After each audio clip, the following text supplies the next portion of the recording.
different. It's going to be from a scene of a movie, Sister Act 2. There's a song called His Eye is on the Sparrow. And it's when there's Tanya Blount and Lauryn Hill singing this. The piano's being played, and then they get interrupted. It's not very long, but there's kind of a complex series of chords that would be good to flesh out here. And it's got that kind of that gospel style and gospel voicing of piano, and a lot of use of what we call slash chords, where you might play a chord. In fact, I'll do the first one as an example. And you might play another note underneath.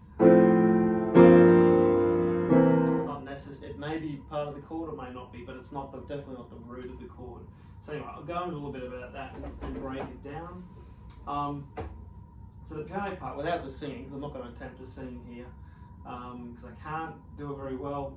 But I've had a quick go of trying to notate and work out the exact chords that we used in that scene. And yeah, it goes a little something like this.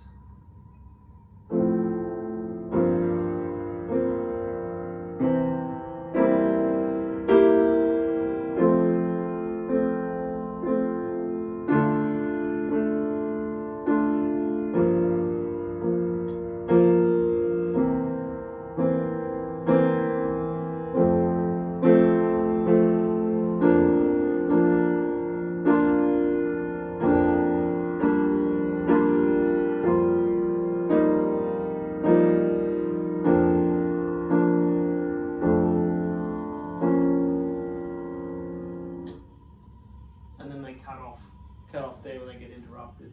So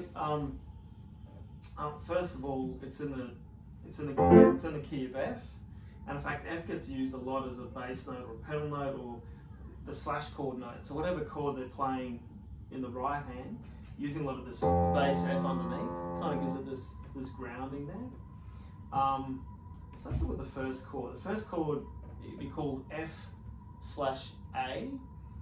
And so you take an F chord in your right hand, and instead of it usually like a pop style or a voicing style piano, you might put just a single F on the bottom, which you get like that. But with slash chords, you can use other notes of the chord. So you might use an A, and that's still an F chord, with the F chord at the top, A at the bottom in the bass. Or you may even use C. In fact, with these kind of chords, it's not just limited to the chord notes. You might use, any of the notes from, say, an F scale here.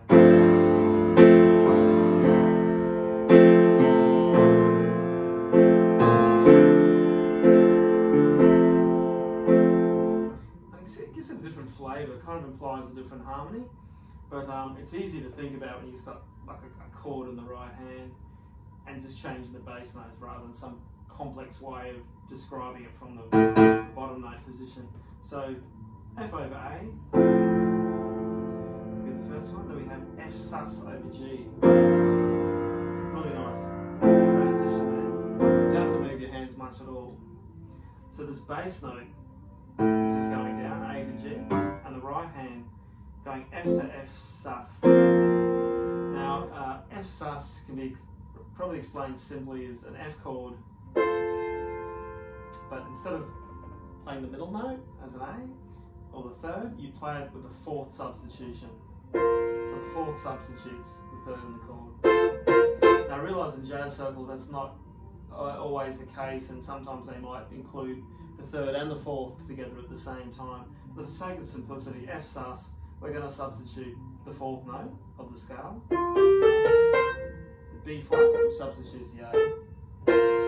And you'll be using fingers 1, 4 and 5. And now I'm using a lot of this voicing around the middle C area or just above, but not too much higher. I guess that's because when they're singing it, the voice is going higher than that. It leaves a kind of a space for them, a sonic space, a pitch space for them, so the voices aren't fighting the frequencies of the rest of the piano. So you've got F sus, and that's quite an easy movement because your third is just being replaced by your fourth finger. Goes down to G, and then we get a C C or a C7.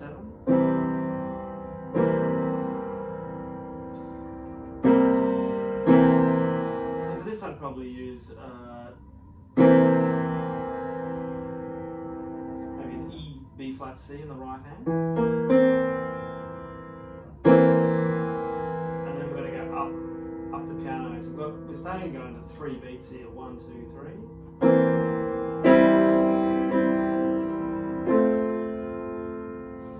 So again, there's a thing called inversions. Maybe something like that might be better. But okay, I'll just simplify it. So we've got E, B flat, G, and then we move up to the, say, the G, B flat, E. So I've inverted that chord a little bit. So you get.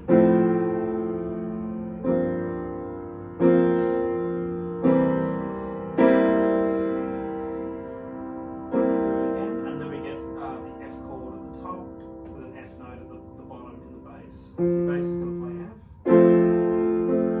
And then breaking it up in the actual, the scene, she's rather than just playing an inverted F chord, which is A, C, F. So if you know your F chord, F, A, C, you take that bottom note F, put it at the top, keep A and C at the bottom. It's called the first inversion F chord.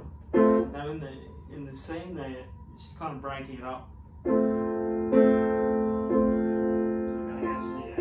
But even just playing it simply as just repeat it 3 times, and then we go to the D minor chord.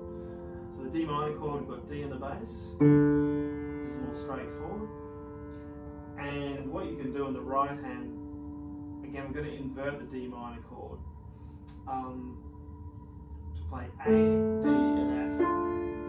And that means when you're going from F to D minor, it's a really small transition. In fact, your A and your F on your thumb and your pinky are the same notes, they don't have to move at all. That middle note C will move to D and then to your third finger. So you get nice and smooth, or more like maybe 3 of those. 3 of those. You put the bass note in.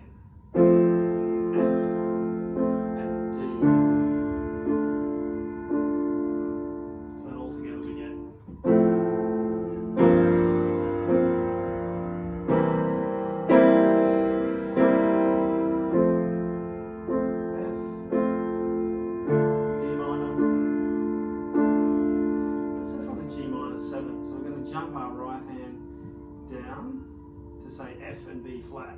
So we're going a bit more skeleton chord. I won't bother breaking down the analysis of this, but F and B flat at the top, G at the bottom.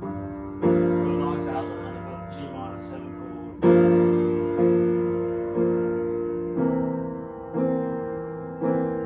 Going to the C7. We've had the C7 before, so it's the same as your 3rd chord in. Now we're going back to F.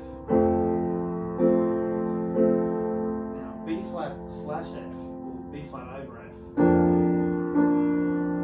this is kind of a new chord. So B flat chord, B flat D F, black, white, white.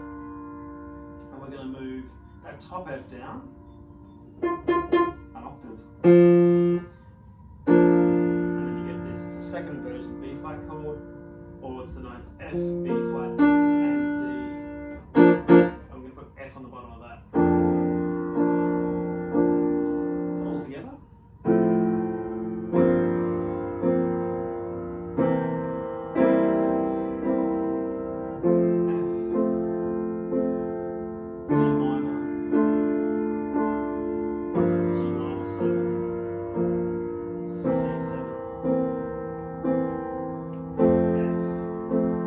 Stage, your left hand can be in that bottom note, the lower F down here. B flat over F. Left hand still stays on F. And for this, we're going to keep, this is kind of a new one, so we're going to stay with F for the rest of these chords. The F kind of gives it this nice, what they call pedal note or droning.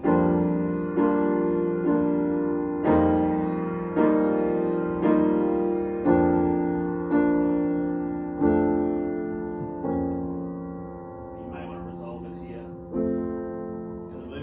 up there in that B flat minor 7, leaves you B flat minor, leaves you kind of hanging. So yeah, these next series of chords after that B flat over F, G minor 7. So you'll have to get your hands spreading out to 4 notes at a time. So we've got G minor 7. So you take a G minor chord, which is G, B flat, D, white, black, white, and you put F on the top of that. I'd recommend the fingers 1, 2, 3, 5, so that's all spread out, and then F on the bottom of that. Nice bridge structure. And then we're going to play E flat over F, and in fact they put a little F in there. You can think of it as a passing note. For the jazz heads, you might call that an E flat 9 over F.